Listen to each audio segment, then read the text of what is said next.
It seems Reminiscence has snuck up on us. The film starring Hugh Jackman, Tandy Newton, and Rebecca Ferguson debuts on HBO Max in the USA and in cinemas to what feels like little fanfare, but the film boasts not only great cast, but a brilliant creative auteur, Westworld co-creator Lisa Joy. Like Westworld, Reminiscence takes place in a vaguely near-future world in which technological advancement and societal downfall go hand in hand, linked together by the basest human nature. The film follows an army veteran turned private investigator of sorts, who uses a special machine to go through people's memories.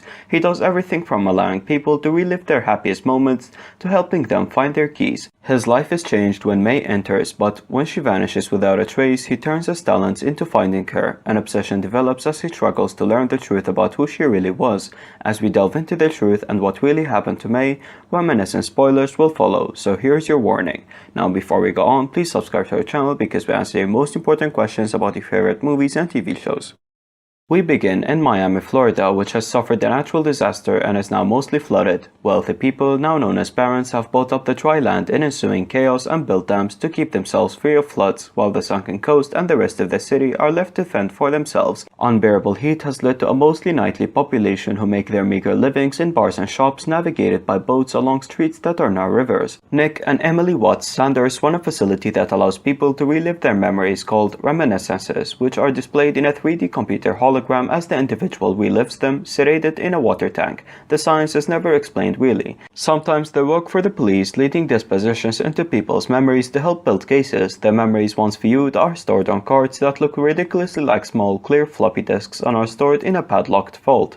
The records, Nick explains, are for everyone's protection, so it's clear there is no hanky-panky on anyone's part. One day, a beautiful woman named May arrives to ask them to help her find her keys, which they do, but she leaves behind a pair of earrings. Nick tracks her down and soon they begin a love affair for the ages. However, it soon becomes clear that this love we're watching blossom is actually a memory Nick is reliving. In the present, May has vanished and Nick is haunted by her presence. He begins to try and track her down, but Watts is worried about him and their struggling business. Even the regular Elsa hasn't come to relive her memory with her old man lover. Not to mention that Walter Sylvan, one of the barons whom the district attorney has been trying unsuccessfully to prosecute, has died, but a judge has ruled that all his land will go to his son Sebastian and his wife Tamara. Nick of course doesn't care because all he cares about is finding May. Through the memory hunting, he discovers that she used to be a drug addict living in New Orleans and he goes to see if she's returned. Instead, he finds a drug dealer named Saint Joe with a chip on his shoulder and they have a near fatal fight, only for Watts to come to his rescue. The two return to Miami, but Nick can't let it go and Watts eventually reveals to him through her memory that the day before she vanished, May came to her and they have had an honest conversation in which she revealed her past, and Watts likewise revealed that she has an estranged daughter. But May takes advantage of a moment alone to slip into the vault and steal a memory card. The stolen card belongs to Elsa, and Nick realizes that the man Elsa had been reliving in her memories was none other than the now deceased Walter, and he and Watts argue and then he fires her. Nick heads to find Elsa, only to discover that she's been murdered and her son had been kidnapped by a beautiful red-headed woman who he rightly assumes to be May.